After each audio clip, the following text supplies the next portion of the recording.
ഈശോ മിശിഹായ്ക്ക് സ്തുതിയായിരിക്കട്ടെ. Praise be to Jesus. Hallelujah. Carmel Ruha ministry കുടുംബാംഗങ്ങളെ, ഉത്തരീയം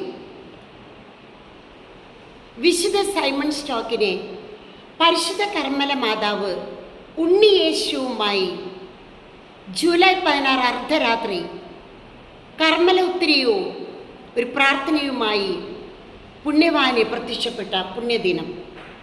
ലോകം മുഴുവൻ വ്യാപിച്ചു കിടക്കുന്ന എല്ലാ കാർമലൈറ്റ് കോൺഗ്രിഗേഷനും എന്ന് വെച്ചാൽ CMC, CMI, CTC, CST, CSST, OCAM, OCD തുടങ്ങി നിരവധി കാർമലൈറ്റ് കോൺഗ്രിഗേഷൻസ് ലോകം മുഴുവനുണ്ട്.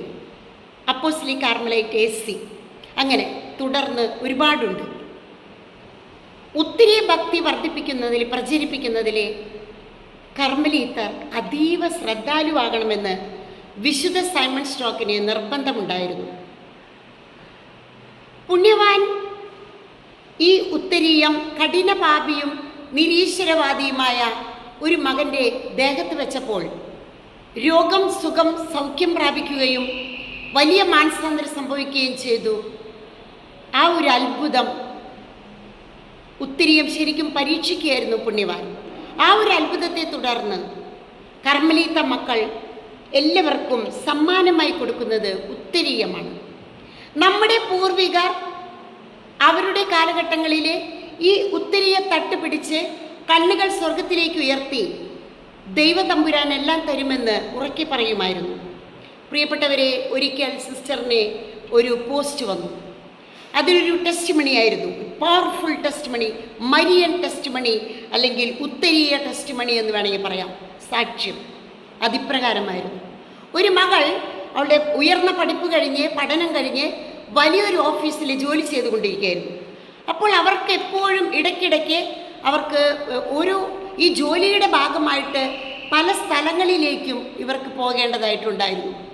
അങ്ങനെ ഇവള് ഒരിക്കൽ ഒരു മാനേജറുടെ ഒപ്പം പോകുമ്പോൾ ഒരു അജ്ഞാതമായ സ്ഥലത്തെത്തുകയും ആ മാനേജറുടെ മനസ്സിൽ ഒരു ദുഷ്ടത, ഒരു ദുരാത്മാവ് കുടികൊള്ളുകയും ചെയ്തിരുന്നു. അത് ഈ മകൾക്കറിയില്ലായിരുന്നു.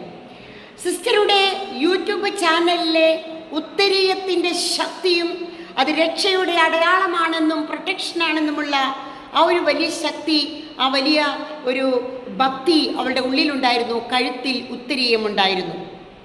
അവളുടെ പോക്കറ്റിൽ ജമാല ഉണ്ടായിരുന്നു, കഴുത്തിൽ ഉത്തരീയമുണ്ടായിരുന്നു. ആ പെൺകുട്ടി ഒരു 18-19, അവൾ ആ ഒരു 20 വയസ്സുള്ള പ്രായമാണ്, മാരേജ് കഴിഞ്ഞിട്ടില്ല. ഇവർ പോയി ഇവരുടെ ഓഫീസ് സംബന്ധമായ കാര്യങ്ങൾ കഴിഞ്ഞ് മടങ്ങി വരുമ്പോൾ, പലപ്പോഴും അങ്ങനെയുള്ള യാത്രകളുണ്ട്, മടങ്ങി വരുമ്പോൾ ഒരു അജ്ഞാതമായ വഴിയിലൂടെ പോകുമ്പോൾ അറിയാതെ തന്നെ ഇവളുടെ ഉള്ളിൽ ഒരു ഭയം കയറി. എങ്കിൽ പോലും ഇവളെ ധൈര്യം അവലംബിച്ചുകൊണ്ട് അയാളുടെ പിന്നാലെ പോയി ഒരു വീട്ടിൽ കയറി നമുക്ക് ലഞ്ച് അവിടെ പ്രിപ്പയർ ചെയ്തിട്ടുണ്ട്, അത് കഴിച്ചിട്ട് പോകാമെന്ന് ഇയാൾ പറയുകയും ആ വീട്ടിലേക്ക് കയറുകയും ചെയ്യാണ്. നമുക്കറിയാം, വലിയ CEO അവരുടെ സെക്രട്ടറിമാരൊക്കെ ഒരുപാട് ഇങ്ങനത്തെ അവസ്ഥകളിലൂടെ, എന്ന് വെച്ചാൽ പാപകരമായ അവസ്ഥയല്ല, അവർ ജോലി സംബന്ധമായിട്ട് പല സ്ഥലത്തേക്കും പോകേണ്ടതുണ്ട്. അങ്ങനെ ഇവള് ആ വീട്ടിലേക്ക് താക്കോല് ഇട്ട് കടക്കുകയും അവിടെ വിഭവസമൃദ്ധമായ ഭക്ഷണം ഒരുക്കി വെച്ചിട്ടുണ്ട്. എങ്കിലും ഈ മകൾ നോക്കുമ്പോൾ അത് പ്രിപ്പയർ ചെയ്യണ സർവൻസിനോ അല്ലെങ്കിൽ ആ വീട്ടിൽ ഒരാളനക്കമില്ല എന്ന് ഇവൾക്ക് മനസ്സിലായി. ഇവളിൽ അറിയാതെ തന്നെ ഒരു ഭയം കടന്നു കൂടി. ഇയാളുടെ ഈ കാട്ടാളൻ്റെ കയ്യിൽ നിന്ന് രക്ഷപ്പെടാൻ യാതൊരു മാർഗമില്ലെന്ന് ഇവൾക്ക് മനസ്സിലായി. പ്രിയപ്പെട്ടവരെ, മുൻവശത്തെ വാതിലുകൾ കുറ്റിടുകയാണ്. അപ്പോഴാണ് താൻ കെടിയിൽപ്പെട്ടിരിക്കുന്നുവെന്ന് തീർച്ചയായിട്ടും ഈ മകൾക്ക് മനസ്സിലായി. ഈ മകൾ തന്നെ അവളുടെ കൈകൊണ്ട് എഴുതിയ ഒരു ടെസ്റ്റ് മണിയായിരുന്നു.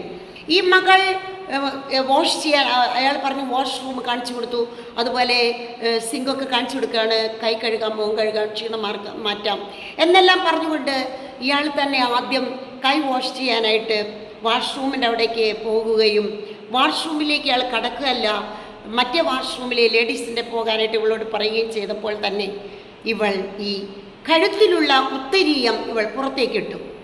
ഈ ഉത്തരീയത്തിൻ്റെ കർമ്മല മാതാവ് സൈമൺ സ്റ്റോക്കിന് കൊടുക്കുന്ന ചിത്രമുള്ള ആ ഉത്തരീയത്തിൽ മുറുകെ പിടിച്ചുകൊണ്ട് ഇവൾ പ്രാർത്ഥിച്ചു, അമ്മേ മാതാവേ, സിസ്റ്റർ പറഞ്ഞ ആ ഉത്തരീയ ശക്തി, സൈമൺ സ്റ്റോക്കിന് കൊടുത്ത ആ ഭക്തി ശക്തി ഇപ്പോൾ പ്രവർത്തിച്ചുകൊണ്ട് ഞാൻ ഈ ഉത്തരീയ ഭക്തി അനേകം മക്കൾക്ക് ഉത്തരീയം വാങ്ങിക്കൊടുക്കുകയും ഞാൻ തന്നെ ഇത് സിസ്റ്ററിൻ്റെ അടുത്ത് പോയി സാക്ഷ്യപ്പെടുത്തുകയും ചെയ്യുമെന്ന് ഒരു നേർച്ച നേർന്നുകൊണ്ട് ഇവൾ രക്ഷപ്പെടാനുള്ള എല്ലാ മാർഗങ്ങളും നോക്കി മുൻവശത്തെ വാതിൽ കുറ്റിയിട്ടേക്കാണ്.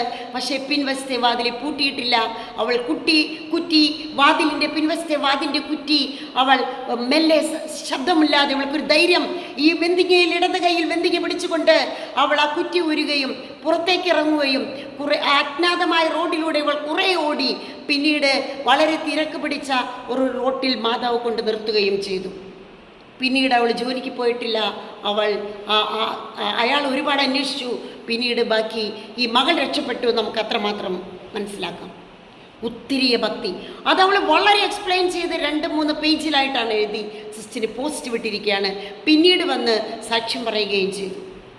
സാക്ഷ്യം പറയുകയിൽ സിസ്റ്റർ അധികം പ്രാധാന്യം കൊടുക്കാറില്ല. കാരണം അത് കാർമൽ സിസ്റ്റർ പറഞ്ഞു. കാർമൽ സിസ്റ്ററിൻ്റെ ചാനൽ കണ്ടപ്പോൾ, കാർമൽ സിസ്റ്ററിൻ്റെ ടോക്ക് കേട്ടപ്പോൾ, വചനം കേട്ടപ്പോൾ അങ്ങനെ സ്തുതി മഹിമ പുകഴ്ച നമുക്ക് വരാതിരിക്കാൻ സിസ്റ്ററിൻ്റെ ചാനലിൽ സാക്ഷ്യങ്ങൾ അധികം ഇടാറില്ല. വല്ലപ്പോഴൊക്കെ ഓരോ സാക്ഷ്യങ്ങൾ ഇടുകയാണ് മക്കളുടെ വിശ്വാസം വർദ്ധിക്കാൻ. ഉത്തിരീയം നമ്മുടെ കഴുത്തിലുണ്ടാകണം. ഉത്തിരീയം കഴുത്തിലും ജപമാല കയ്യിലും ഉണ്ടാകട്ടെ. നമ്മുടെ ബെനഡിക്ട് പഞ്ചാമൻ മാർപ്പാപ്പ പറഞ്ഞു, ഉത്തരീയം കഴുത്തിലും കയ്യിൽ ജപമാല കോട്ടയും. പൊതുവായൊരു ഭാഷ എല്ലാ ക്രിസ്ത്യാനികൾക്കും അത് ബൈബിളായിരിക്കണം. പൊതുവായ ഭാഷ ബൈബിൾ, ദൈവവചനം. പ്രിയപ്പെട്ടവരെ, ഈ സാക്ഷ്യം കേട്ടുകഴിഞ്ഞാൽ നിങ്ങളുടെ കഴുത്തിൽ ഉത്തിരിയമുണ്ടോ എന്ന് നോക്കുക. അടുത്ത കോൺവെൻറ്റിൽ പോയി ഉത്തിരിയം വാങ്ങി കഴുത്തിലിടുക. നിങ്ങൾ അത് ഉപയോഗിച്ച് പ്രാർത്ഥിക്കുക. ഇത് കേട്ട് കഴിയുമ്പോൾ ഈ Carmel Ruha ministry YouTube channel 10 വർഷത്തേക്ക് പ്രവേശിക്കുമ്പോൾ നിങ്ങളിത് സബ്സ്ക്രൈബ് ചെയ്യുകയും ഈ വീഡിയോ ഇന്നത്തെ കാലഘട്ടത്തിലെ എല്ലാ യുവാക്കളിലേക്കും എത്തിക്കുകയും ചെയ്യുക. എല്ലാവർക്കും ഉത്തിരിയ ഭക്തി, ഉത്തിരിയ മാതാവിൻ്റെ, കർമ്മല മാതാവിൻ്റെ തിരുനാൾ മംഗളങ്ങൾ. സിസ്റ്ററുടെ കാർമൽ എന്ന പേര് പരിശുദ്ധ കർമ്മല മാതാവ് തന്ന പേരായിരുന്നു. സിസ്റ്ററിൻ്റെ പേര് സ്റ്റാർ മരിയ എന്നായിരുന്നു. പക്ഷേ വലിയൊരു അത്ഭുതത്തിലൂടെ 15 വർഷം ഈ പേര് കാത്തുവെച്ച് മാതാവ് തന്നെ പേരാണ് കാർമൽ. ഈ മാതാവ് സിസ്റ്ററിന് തന്ന നാമം ഉപയോഗിച്ചുകൊണ്ട് തന്നെ കേട്ടുകൊണ്ടിരിക്കുന്ന സർവ്വ മക്കളിലേക്കും പരിശുദ്ധ കർമ്മല അമ്മയുടെ കൃപ എപ്പോഴും നിങ്ങളിലേക്ക് ഒഴുകിക്കൊണ്ടിരിക്കട്ടെ. ആമേൻ.